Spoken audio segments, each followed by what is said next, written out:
Hey everybody, welcome to Just for Fans. I'm working on my Kawasaki Vulcan 1500 again, and I have well, thanks to Mike Johnson. First of all, I want to thank Mike Johnson, the owner of Ironhead Motorsports. He's always friendly, always willing to help me work on my bike. Sometimes I'll have him work on it, but there's a lot of things that he knows I can do myself, and he's a nice enough guy to point out how to do the job.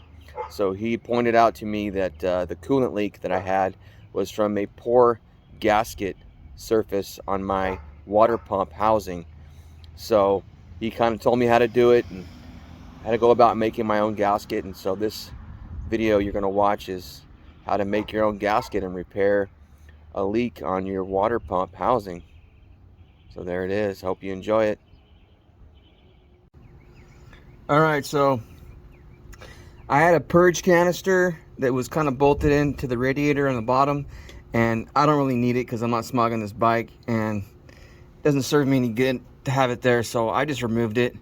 But if you have it on and you want to leave it on, that's fine. Like, there was a guard, excuse me, there was a plastic guard that kind of looked nice and it kind of covered that purge canister, but it cracked and fell apart, and you can no longer order that through Kawasaki. It's just they don't manufacture it, and I can't find it as an aftermarket, so it kind of looked kind of ugly.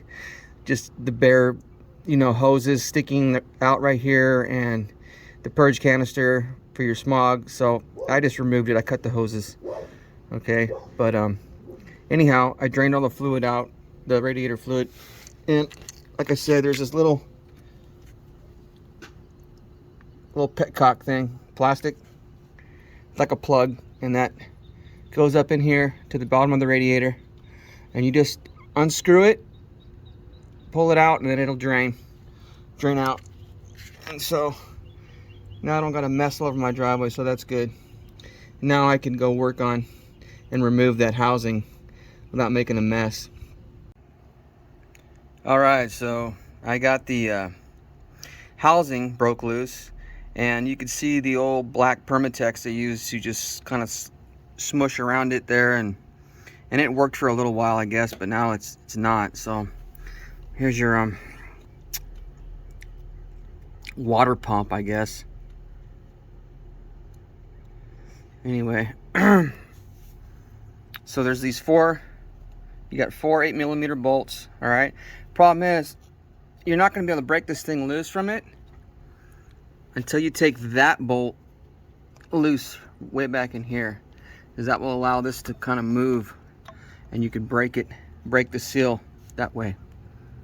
All right, and then you have a little 8mm bolt that's connected to this stainless steel, or I'm sorry, this chrome tube that goes into the water pump housing right here. You need to take that out so you can disconnect it, because we need to get a good we need to make a good pattern for our new cork gasket. So I need to get this shape here on the inside. So I'm going to wiggle this loose. Hopefully or not. Not sure. I guess it does thread. Okay, so yeah, we want to get this shape here perfectly traced out. Okay, even all the way up in here. That whole shape as it's going around the bolt holes. All right, that way it's going to seal correctly and not leak on us when we get that new cork gasket on there. All right.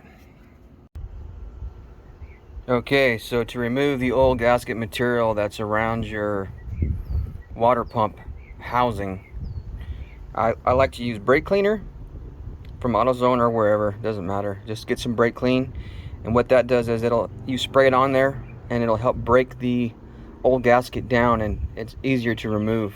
And you want to use either an old toothbrush with stiff bristles or a brass wire brush. Okay, because you don't want to damage the aluminum housing.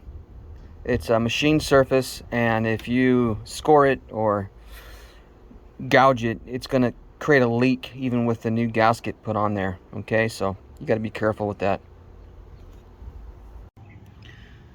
All right, so I got the old gasket cleaned off the water pump housing that's mounted to the frame, or mounted to the engine. Okay, and you don't worry about every single little speck of gasket. You know, if you get a little bit of, like right in here, as long as it's smooth and it's not bumpy or uneven, it's fine. It'll seal. That's all you need. So don't stress over it. Okay. Now, I had to take off the other part of the housing that's attached to the chrome hose and the lower radiator hose, okay? Because I needed to get it out in a way to where I could really get a good trace on this gasket, and I couldn't do it down hanging off the motor like that. It's a lot easier this way, and it's not too bad. I just had to loosen that little hose clamp and then pop it off. I think I had to remove the lower radiator bolts to kind of let the radiator be able to pull out some from the bike to detach the hose, but not a big deal. And you can see I got this one really clean here. Nice smooth surface all the way around. Alright, so here's my gasket maker. You can get this at Napa. I got a whole roll of it. I've had it for quite a few years, but it comes in handy when you don't have one. And you want to have a nice sharp, excuse me, get this cap out of my mouth. You want a nice sharp Sharpie. Alright, the sharper the better it is to trace around parts. Okay, you don't want some big fat marker. Alright, so I traced the outside shape of this housing perfectly, okay, all the way around.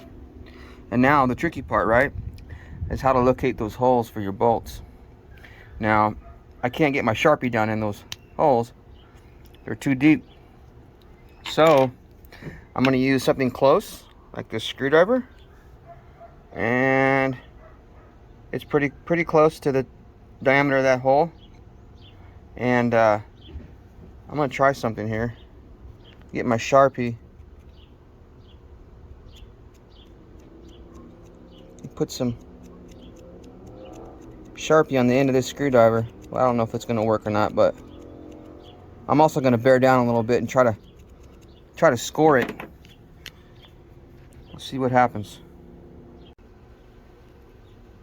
Alright, so what I did was I just pushed my screwdriver down into the hole of the housing and twisted it back and forth and kind of made a little puncture where, you know, where the hole should be. And then I kind of traced it around the screwdriver itself to kind of get a rough little guide for my holes. Okay, it's not super critical, but you don't want to obviously cut those gasket holes for the bolts too big. It's better a little bit small than too big. And the best way to cut those holes out is with an X-Acto or a razor blade, a really sharp one. Okay, don't try to drill them. It doesn't work. It's just going to rip the cork. So use an X-Acto, like I said, or a razor blade, and carefully cut the holes out where the bolts are going to go through. And then we're going to have to try to put it up against the side of the other housing that's coming off the engine. Put the bolts in to the gasket like it is right now after I cut this outside shape all the way out, and then we're going to have to carefully cut the rest of the gasket shape out, because you can't do it. Okay, that's the only way you can do it. Alright, it's going to be kind of complicated, but you know, once we put that on right here and secure that cork all the way up against here, thinking I might have to take this off. Yeah, don't want to do that either.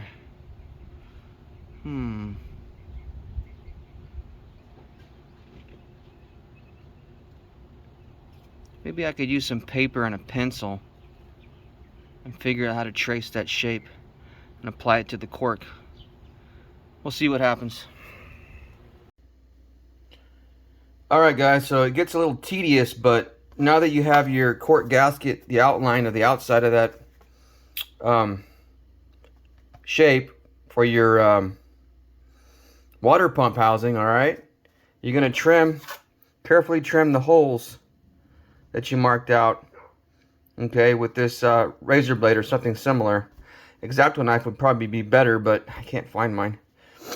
And what I did was I got this part, okay, the other half of the housing with the tube, and I laid it down carefully and held, oh, sorry, anyways, I'm trying to hold the camera here, and I held a piece of paper, just a regular piece of paper, over it, and made sure it didn't slip as I was doing it, kept it in one spot the whole time, and I got a pencil and just went back and forth, and the outline will appear on the paper, okay, and it makes a really good, I mean, it's almost perfect, exact replica of that housing, okay. So that's what your gasket needs to look like. So now what you got to do is you'll get this razor blade and you'll carefully cut the inside of this shape out, okay. And then of course you'd probably do your holes too, help you out. Then you'll lay that, once you get that cut out, you'll lay that over top of this quart gasket carefully where the holes are, and make sure the shape lines up with this shape on the outside. And then you'll get your nice sharp Sharpie pen, and you'll go ahead and you'll make that inside shape on your quart gasket, and then cut that out, and then you'll have this gasket just like that ready to go to put on. So I'll show you what it looks like when I get done. But yeah, it might take a little bit, but you just got to be patient and make sure you do a good job.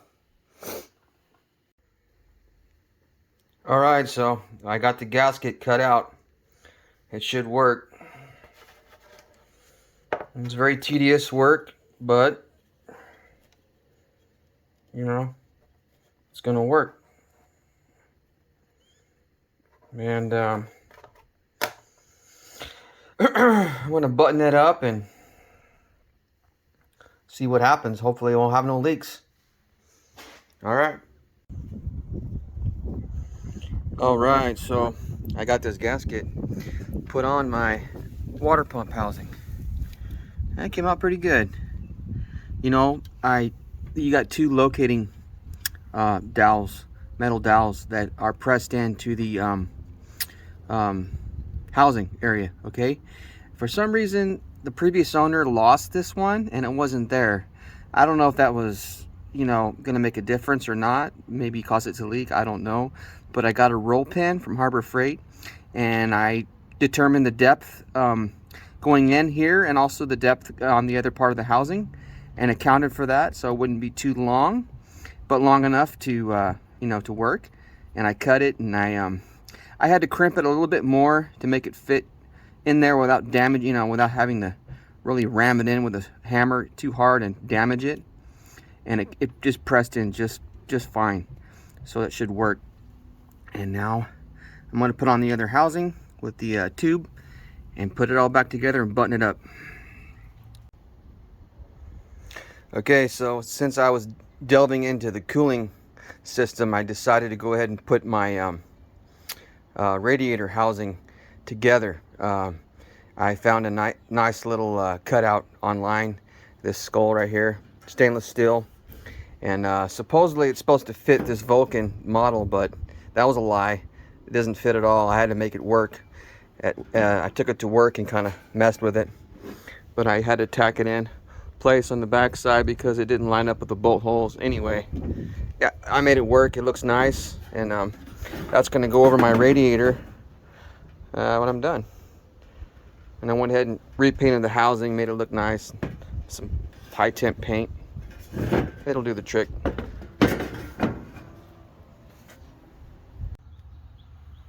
Alright, so here's the completed project with the water pump housing with the new gasket. I made it a little bit bigger than I should have, but just because I wanted to make sure that the gasket was going to seal and not, because it was a really thin shoulder on that gasket. And anyways, it's not going to hurt to have it a little bit bigger. And I may even come back with a razor blade and trim that. down, you know, trim it off. But it's not leaking. It's dry as a bone. I started it up and let it run last night, and then took it for a ride down my neighborhood, and wasn't dripping or leaking at all, just bone dry, which is exactly what I want. And so, another problem fixed on my bike.